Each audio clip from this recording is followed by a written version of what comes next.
Sugeng Dalu rencang-rencang, selamat datang di Sema Dalu.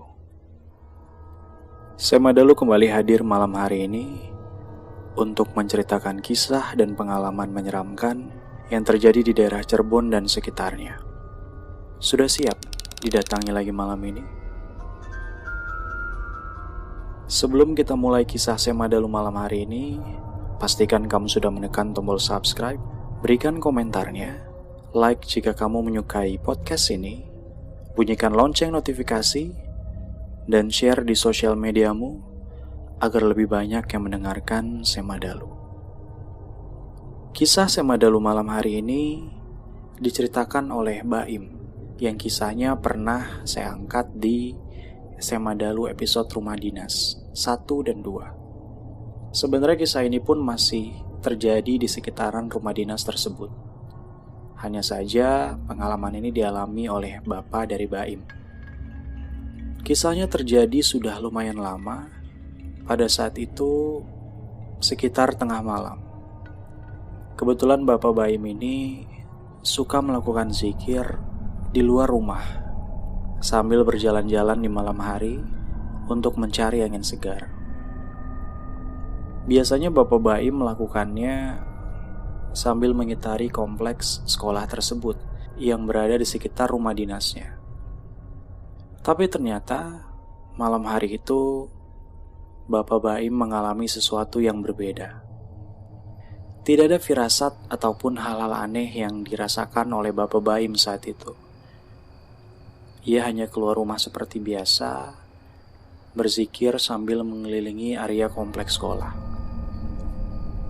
Ketika sedang melewati bangunan kompleks SMP, persis di area belakangnya yang berbatasan dengan toilet yang memang terpisah dari bangunan sekolah, di sana terdapat semacam jalan ataupun gang kecil yang tidak terlalu panjang.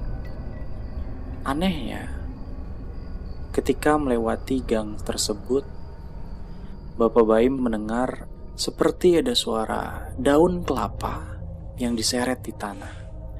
Entah dari mana suara itu berasal. Belum juga suara tersebut hilang, sayup-sayup Bapak Baim mendengar ada suara tangis perempuan yang berasal dari kegelapan di dalam gang sempit tersebut. Dari kejauhan Bapak Baim ternyata melihat ada sosok perempuan yang terlihat sedang menangkupkan tangan di wajahnya. Tanpa berpikir macam-macam, Bapak Baim berjalan mendekati perempuan tersebut, dan ketika sudah semakin dekat, dia melihat sosok wanita itu mengenakan kebaya dan juga kain jarik. Rambutnya panjang dan sedikit terurai menutupi wajahnya. Bapak Baim belum pernah melihat wanita itu sebelumnya. Pada saat itu, melihat wanita yang menangis di tengah malam, Bapak Baim akhirnya berinisiatif untuk mendekati wanita itu. Ketika disapa, wanita itu mengangkat wajahnya. Bapak Baim bisa melihat bahwa wanita itu masih muda. Mungkin usianya di bawah 20 tahun. Pada saat itu Bapak Baim menanyakan siapa nama wanita itu. Kenapa wanita itu menangis? Dengan menggunakan bebasan Cirebon, wanita itu menjawab bahwa namanya Lasmini, dan ia menangis karena sedang memiliki masalah yang cukup berat. Ketika Bapak Baim bertanya di mana wanita itu tinggal, Lasmini menjawab bahwa ia tinggal di blok sebelah. Pada saat itu orang tuanya memaksa ia untuk menikah dengan seorang pemuda yang tidak ia sukai. Sementara Lasmini sendiri mengaku bahwa ia sudah memiliki pacar dan mereka berencana untuk menikah. Tetapi orang tuanya tidak setuju.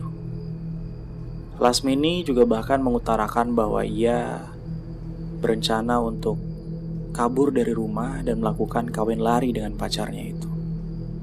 Mendengar itu, Bapak Baim merasa simpati. Ia memberikan ujangan kepada Lasmini untuk setidaknya pulang ke rumah dan mengatakan bagaimana isi hatinya kepada orang tuanya.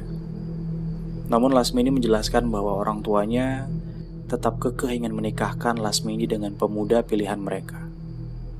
Bapak Baim masih memberikan ujangan-ujangan kepada Lasmini. Tapi nampak dari kata-kata wanita itu, dia terlihat kekeh ingin kabur dari rumah dan menikah dengan pria yang ia cintai. Ia tidak ingin menikah dengan pemuda pilihan orang tuanya. Akhirnya setelah mengobrol cukup panjang, Bapak memberikan ujangan terakhirnya untuk Lasmini agar bisa pulang ke rumah. Lalu Bapak Baim pun memutuskan untuk pamit dan kembali ke rumah, meninggalkan Lasmini sendirian di sana. Belum lama Bapak berjalan, ia menengok ke belakang ke arah di mana Lasmini ia tinggalkan, namun sosok wanita itu sudah tidak ada di sana. Bapak Baim langsung berpikir, mungkin wanita itu sudah kembali ke rumahnya. Bapak pun akhirnya melanjutkan perjalanan ke rumah dan memutuskan untuk beristirahat. Keesokan paginya setelah sholat subuh, seperti biasa Bapak pergi keluar untuk mencari sarapan. Dan biasanya ada warung nasi kuning yang buka di area kompleks sekolah tersebut.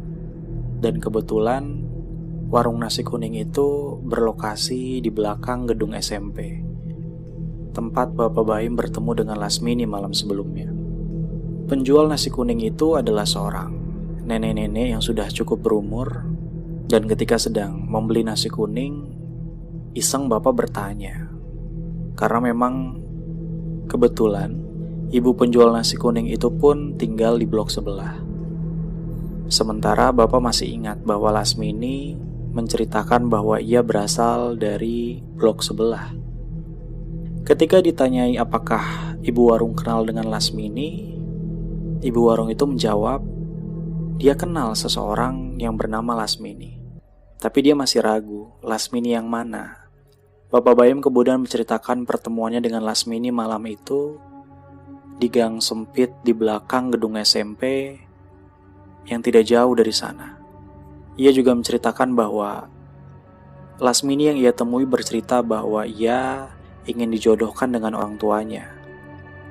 Setelah mendengar pengakuan Bapak Baim, ibu warung tersebut mengangguk dan mengerti. Ia mengenal Lasmini yang itu.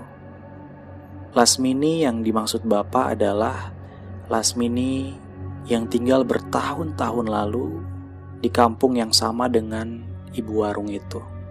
Bahkan bisa dibilang ibu warung berteman dengan Lasmini di masa mudanya. Bapak Baim keheranan.